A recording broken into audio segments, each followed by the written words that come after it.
नमस्कार मेरे प्यारे विद्यार्थियों।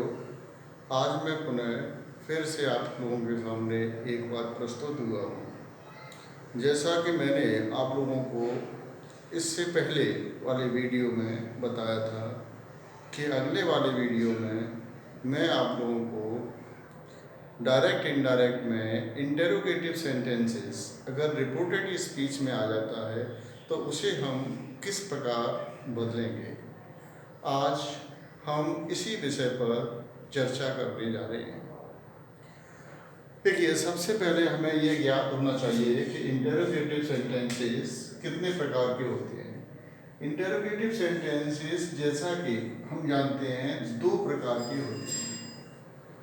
सबसे पहला होता है यस नो टाइप, यानी कि वो प्रश्न जिनके उत्तर हम हाँ या ना में दे सकें। जैसे do you go to school daily, क्या तुम रोज स्कूल जाते हो?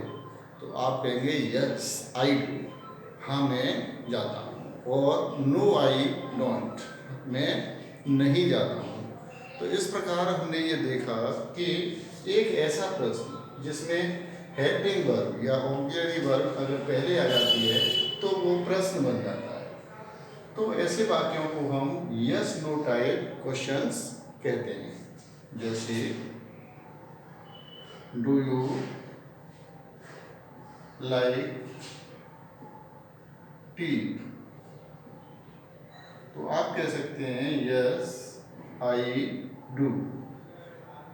और आप कह सकते हैं no I don't. In the same way, another type of interrogative sentence is known as WH type questions. WH type questions. इन प्रश्नों में ऐसे प्रश्नों का समावेश किया जाता है जिनका उत्तर हम हाँ या ना में नहीं दे सकते। जैसे हम एग्जाम्पल के लिए आपसे पूछें What is your name? What is your name? तो आप यहाँ पर यस और नो कहकर के काम नहीं चला सकते, वरन इसके स्थान पर आपको अपना नाम बताना पड़ेगा। So you can say I am mister Avinash और my name is Avinash. In this way you can reply your answer. तो यहाँ पर हमने ये देखा कि इंटरोगेटिव सेंटेंस दो प्रकार के होते हैं।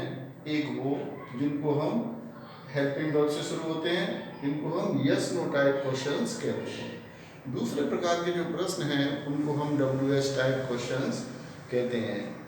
ऐसे प्रश्नों का उत्तर हम हाँ या ना में न दे करके किसी एक शब्द या किसी एक वाक्य में देते हैं।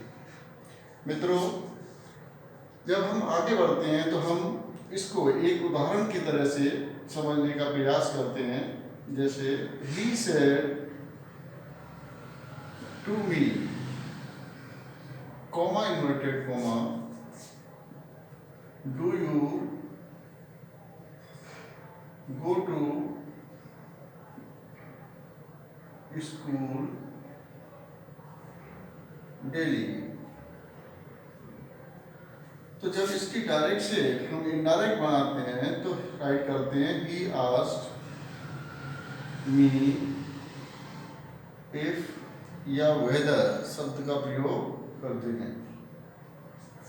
if या whether you change, जैसा कि आपको इससे पहले वाले वीडियो में मैंने आपको बताया था कि you अपने पड़ोसी अर्थात ऑब्जेक्ट के अनुसार चेंज होता है। you यहाँ पर सब्जेक्ट है तो मी का सब्जेक्टिव केस क्या होगा? आई। तो आई डू और डच को हटा दिया जाता है, गो का हो जाता है went, second form I went to school daily. दूसरे प्रकार का एग्जाम्पल जब हम लेते हैं, जैसे ही सेड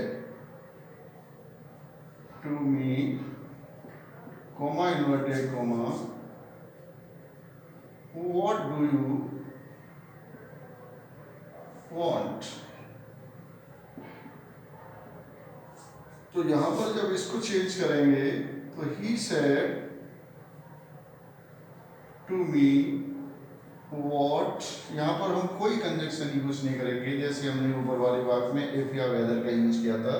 यहाँ पर व्हाट ही जो रिलेटिव प्रोनाउन है उसी का हम यूज कर देंगे। व्हाट यू चेंज होगा मी के अनुसार, व्हाट आई डू डज को हटा करके सेकंड फॉर्म का यूज कर देते हैं, व्हाट आई वांट। तो यहाँ पर हमने दो प्रकार से डायरेक्ट से इनडायरेक्ट बनाना सीखा।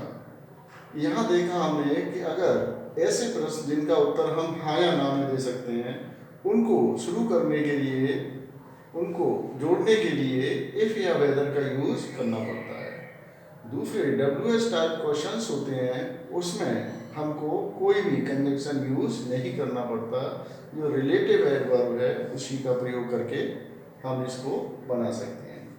तो यहाँ पर हम शॉर्ट में याद रख सकते हैं कि अगर हमारा क्वेश्चन WH टाइप में होकर के यस नो टाइप है, यस नो टाइप, तो हम क्या करेंगे। सबसे पहला काम है कि सेड या सेड टू के स्थान पर आस्क्ड या इंक्वायर्ड ऑफ का प्रयोग करेंगे। दूसरा, कोमा और इन्वर्टेड कोमा को हटा करके इफ या वेदर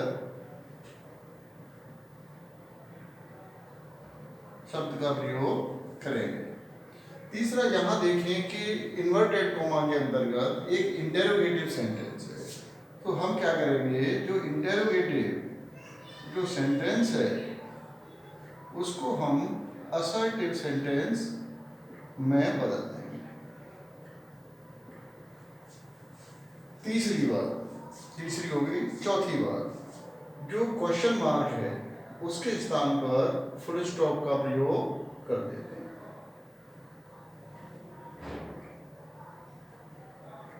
तो अगर हम इस नियम को देखें और इससे मिलान करें कि क्या हमने वैसा ही किया जैसा हमने लिखा है, तो हम पाते हैं कि हमने वही किया है।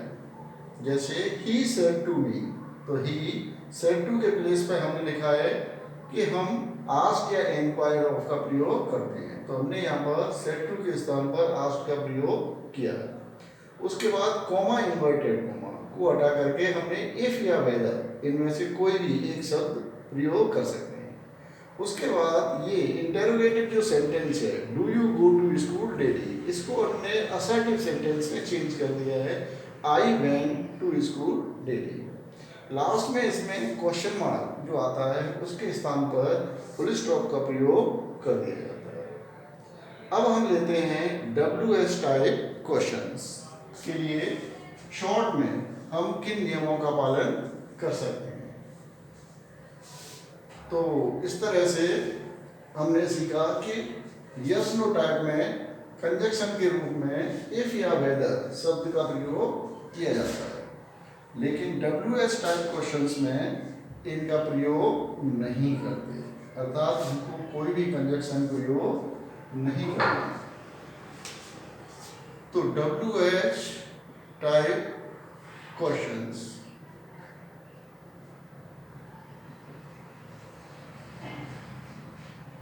देखिए, तो इसके लिए हम क्या करेंगे, वही नियम, पहला नियम सेम है, सेड या सेड टू के स्थान पर आस्क्ड या इंक्वायर्ड ऑफ का प्रयोग करते हैं। कॉमा और इन्वर्टेड कॉमा को हटा करके यहाँ पर कोई भी वर्ड यूज नहीं किया जाता, अर्थात नो कंजक्शन, कोई भी कंजक्शन प्रयोग नहीं किया जाता है।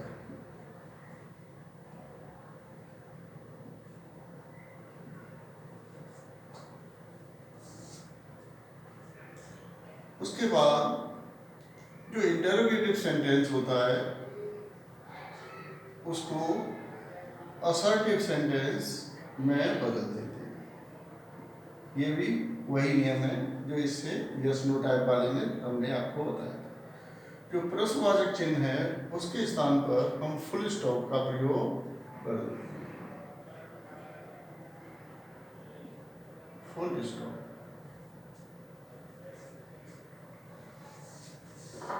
फुल स्टॉप का प्रयोग कर देते हैं। इसको ठीक कर देते हैं साथ नो कंजक्शन।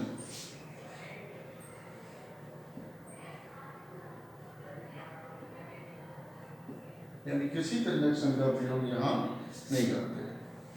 चलिए एक दो उदाहरण लेते हैं और उसकी सहायता से और अधिक समझने का प्रयास करते हैं। जैसे गोपाल से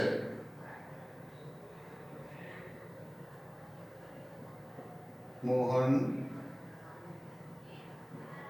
where did you spend last night?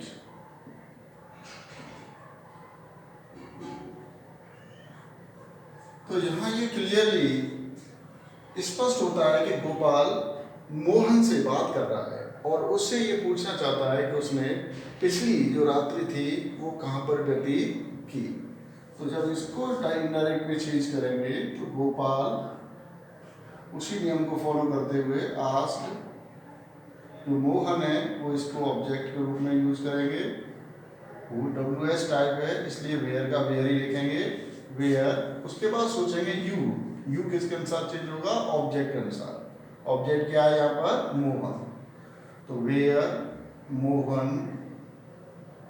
अब आप देखें यहाँ पर डिड का प्रयोग किया है, तो हमने देखा था वहाँ पर डिड नॉट वगैरह आता है, यानी सिंपल पास्ट टेंस आता है। तो उसके स्थान पर हम पास्ट परफेक्ट टेंस अर्थात हैड वाला वाक्य प्रयोग करते हैं। तो मोहन हैड, फिर third form spent, the last को चेंज कर देते हैं प्रीवियस में, जैसा कि हमने उस टेबल में आपको समझाया था, प्रीवियस नाइट। तो क्या करना होता है कि पुराने जो वीडियो होते हैं उनका वीडियो महत्व है वो कभी ख़त्म नहीं होता। जैसे जैसे हम आगे बढ़ते चले जाते हैं वैसे वैसे पीछे वाले जो नियम हैं वही प्रयोग में आते हैं, इसलिए उनको हमें कभी नहीं भूलना है, उनको हमेशा अपने मस्तिष्क में तरोताज़ा रखना है। चलिए एक उदाहरण और लेते हैं। She said to Ravi, have you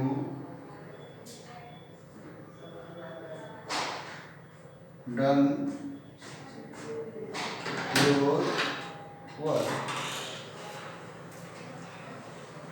तो यहाँ देखें शी सेड टू को चेंज कर देंगे आस्क में, शी आस्क्ड रवि इफ, क्योंकि ये WH टाइप नहीं है, ये यस नो टाइप है। तो इफ यू चेंज होगा रवि के अनुसार। रवि एक पर्सन है, मैन है, मैस्कुलिन जेंडर है, तो ही यूज करेंगे, he had done his work. इस तरह से आज मित्रों हमने ये सीखा कि किस प्रकार से इंटरोगेटिव सेंटेंस में डायरेक्ट से इनडायरेक्ट बदले जाते हैं। मुझे महसूस होता है कि आप लोग इसका आनंद ले रहे होंगे, साथ ही साथ अपने मित्रों को भी मैसेज के द्वारा या फ़ोन के द्वारा आप बता रहे होंगे कि गुडवीर सर कक्षाएं ले रहे हैं और उनसे जुड़ें। तो आप लोगों से मैं आशा करता हूं कि आप इसे लाइक करेंगे और इसे शेयर करेंगे और अपने मित्रों को बताएंगे। धन्यवाद।